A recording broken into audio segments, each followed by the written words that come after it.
What's up guys, welcome to Voicey here. This is your pretty tired host, Captain Zach, and today's subreddit is r/IDontWorkHereLady. And no, there's no Tifu, okay? Don't forget to like, subscribe, and hit that bell to never miss an episode. This story is called, I Used to Work Here, But She Never Knew. Sorry this is such a long read, peeps. Figure you would like this though. So a bit of backstory to start us off. This was back in 2005. I just learned about this subreddit yesterday. I had started working at a popular game shop in October of 2005 as Holiday Hell. As you can imagine, the Xbox 360 release in November was insane.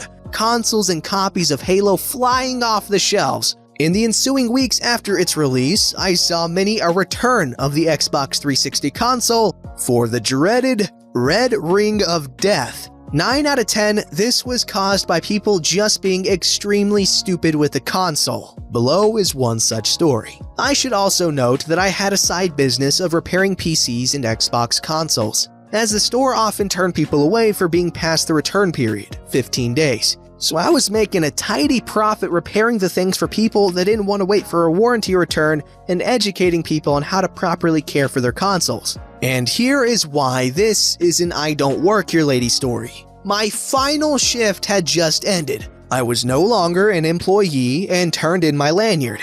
The manager, who I was on great terms with, asked me to mind the store for 20 minutes as she needed to empty the registers to make a bank deposit. This was an hour before the banks closed, and the morning rush had been very insane. I readily agreed as I was a helping friend.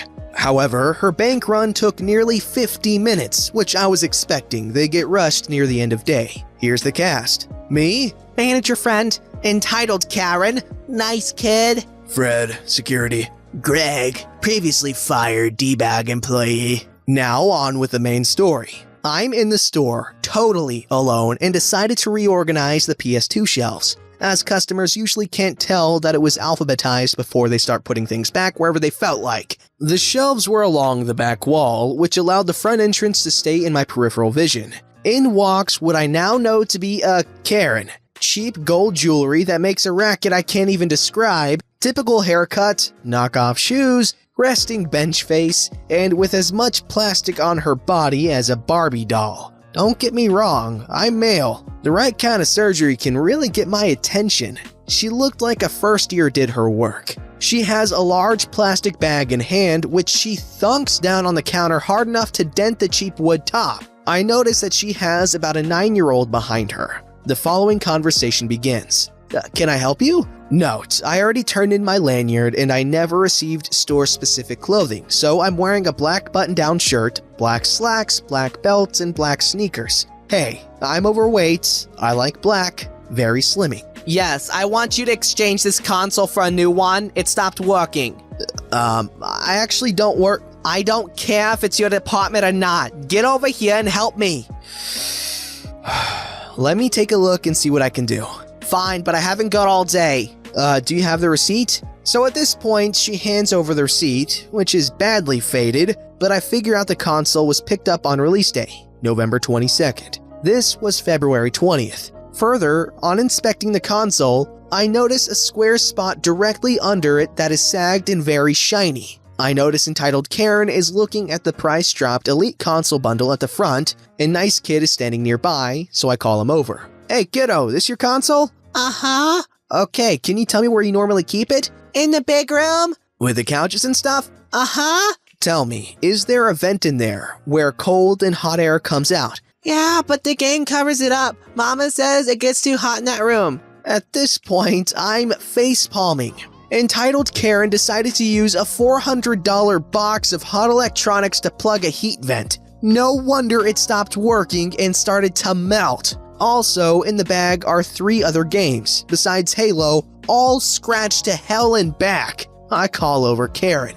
I'm sorry, this console is way past our return period, and as the reason it stopped working was due to negligence, the manufacturer likely won't fix it either. But I can. Just when I was about to offer my personal services, I was cut off. What the frick, you lazy piece of crap? Just exchange it for another one. That Elite bundle over there costs less than what I paid for this one. The price had just dropped. So I'll take that and replace those games while you're at it. Now, I no longer worked at this store. In hindsight, I should have closed the door, but with my knowledge of games, I was hoping to at least have some people ready to check out for manager friend when she returned. However, entitled Karen really pushed my buttons and I snapped. Lady, you are obviously very stupid. Her face started getting that lovely color of cherry red. First, our return policy is 15 days. Anything past that is the manufacturer's problem. Second, you used a sensitive piece of electronics to block a heat vent. You're lucky your house didn't burn down. Third, you bought a mature-rated game for an underage child, something we can be fined up to $5,000 for. Fourth, you were just very rude to the only person in town who could have actually helped you out. Now, I am not inclined to.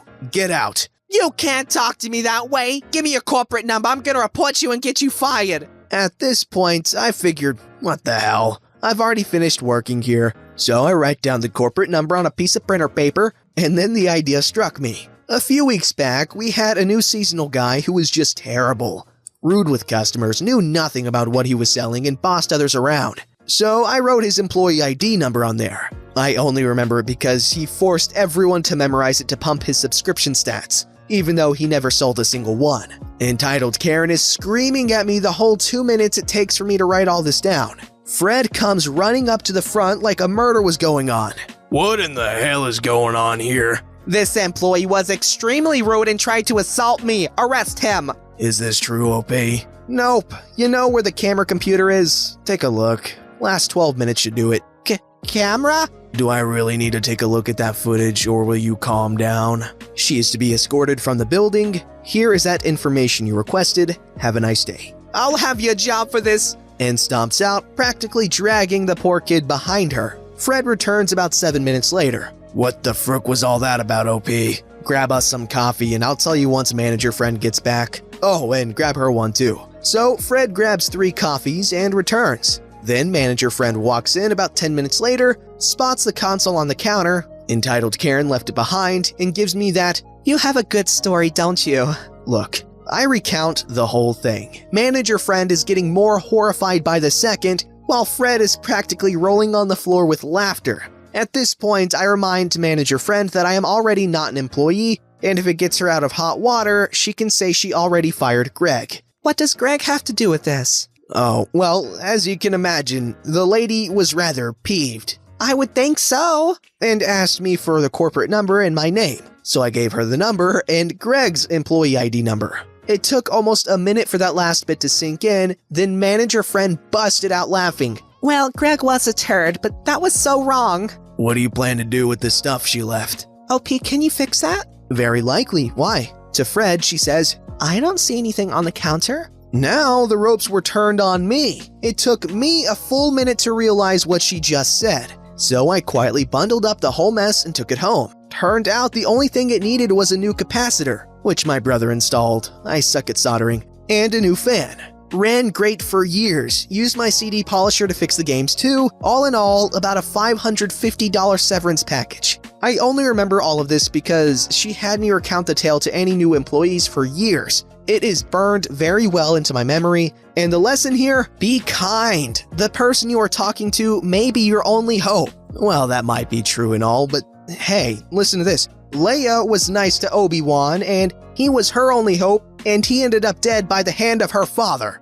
She thought I was a gas station worker, and then a therapist, apparently. No idea if this story belongs here, but I mean, I technically got mistaken for an employee, and then things just kind of went downhill fast. One night, late after work, I stopped by a gas station to buy myself a slushie, which is a daily habit of mine during the summertime. I work at Pizza Hut, and at the time, I normally just wore a dark gray shirt with a design of a pizza on it, blue jeans, and a visor that had the words Pizza Hut on it. Not to mention, my apron around my waist had the Pizza Hut logo on it as well. So it was kind of weird to have this older lady come up to me and tap me on the shoulder and say, "Excuse me, where can I find the 2-liter drinks?" I turn around, empty cup in hand, and just go, I don't work here, sorry. But also, they changed the store around, so I don't know where they put them this time. Cue me going back to trying to get my slushie. Are you sure you don't work here? She asks again, and not really getting impatient, but acting as if she were confused. I shake my head, and then she looks me over again and then nods. Oh, right, you're the Pizza Hut girl. We live in a very, very, very small town, so most people tend to recognize me as one of the few waitresses that work there, even though I never recognize them. I just smile politely and nod, laughing a bit. Yes, ma'am, I am. And then I apologize, small habit of mine. Sorry about that. Have a nice day. That was supposed to be it. That was supposed to mean that this conversation was done now. It was supposed to be over. But then she stands there for a moment as I'm filling up my slushie, and I start to think that she's just waiting for me to get done with it so she could get a drink. And then she sighs and goes, Love my life broke up with me today. I nearly squished the styrofoam cup in my freaking hand because of how out of left field that sentence was. It hit me like a freaking truck. I slowly turn to her for a moment. I'm stunned silent before I manage to let out a tiny and uneasy, oh, I'm sorry, before quickly turning to finish filling up my cup, putting the lid on it and grabbing the straw. She sighs again. Yeah, I just don't know what I'm gonna do without him. I nod again, going quiet as I slowly begin to make my way back up to the front to cash out. She nods as well and then goes to grab her 2-liter drink. I figured it was done. I thought we were over. And then she comes in line behind me and sighs again. Yeah, the only thing I'll miss the most is the sex. I nearly choked on my slushie, to be honest. First, she mistakes me for a worker, and now she's just spilling her entire life story to me? I just wanted to go home. The person in front of me glances back and just gives me a pitying stare as I look back at the lady and just weakly nod. That sucks. She nods a bit. Well, I guess I don't really need men. I can do things myself. I felt really unwell and sick to my stomach, being forced to think of how this little older lady can possibly take care of herself. Thankfully, she turned around and began harassing the man behind her. I was able to pay for my slushie, and I gave the cashier a warning glance as I did, and I basically rushed out of that freaking gas station.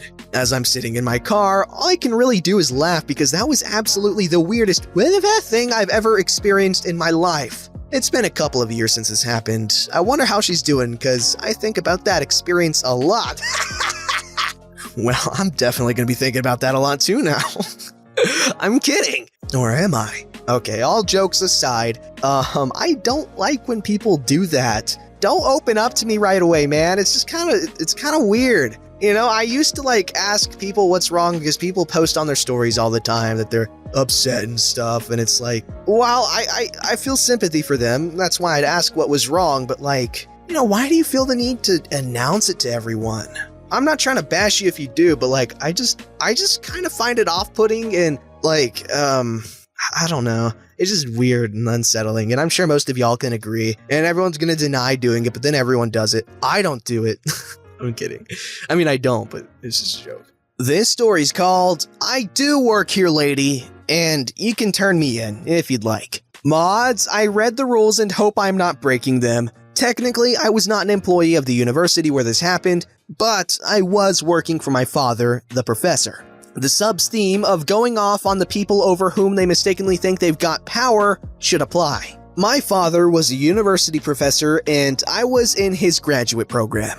He usually paid a graduate student out of his own pocket to give exams and grade tests for him, so he figured he'd keep it in the family and pay me. Side note from the captain, that is a horrible cliche to use, but okay. Again, this is not nepotism. He was paying me $10 an hour out of his own pocket so he could stay home and relax. I just read journals while I gave the tests. Win-win.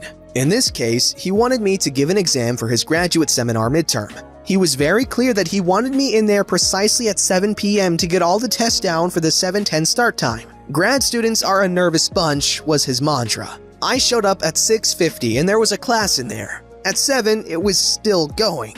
At 7:05, it was still going and I was getting nervous. The students waiting to go in were getting anxious. I opened the door and walked in as if I hadn't noticed the professor was still teaching and acted startled and confused, confirming the room number and the time and saying I was supposed to give a test in room 210 at 7:10. The professor curtly said, "I'll be done shortly." I replied, "Oh, okay," and walked out to the hall. The door opened behind me and the professor asked, Excuse me, what's your name? My name is Numbnuts, and you may turn me in if you'd like." A big laugh spilled out of the room. Shortly after, so did the students. Our class piled in, and we started a few minutes late. As I sat there, I noticed the professor at the door's window like a spawn camper in a first-person shooter. After an hour, literally an hour, I decided to go out and apologize, without reservation or excuse. I made no mention of whom I was giving the test for. I just told her that I was sorry as sincerely as I could. I knew she wasn't going to accept it. She played the "I'm a professor" card pretty hard. Writing off her name, she had 3 last names, so I had to take a beat to remember it, and holding it forth about how disrespectful I was. I just apologized the way one apologizes when trying to keep a job.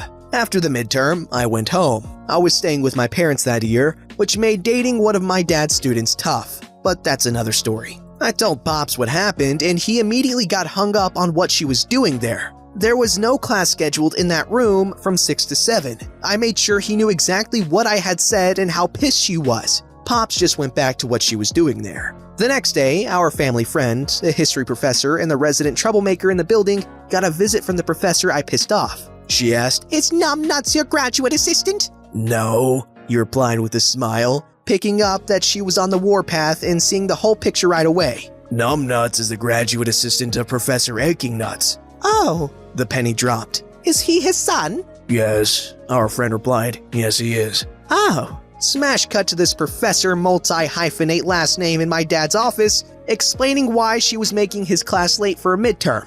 You see, this is the best part. Professor multi-hyphenated last name was a professor of Chicano Studies. Chicano Studies was a provisional program, not even having official classrooms, which is why they had squatted in the one in question.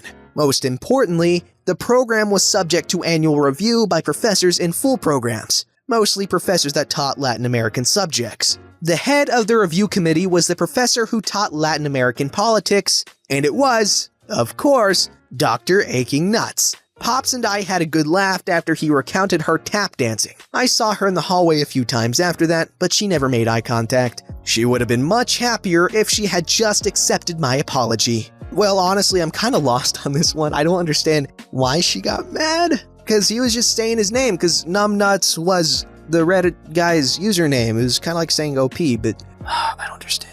Don't forget to like, subscribe, and hit that bell to never miss an episode.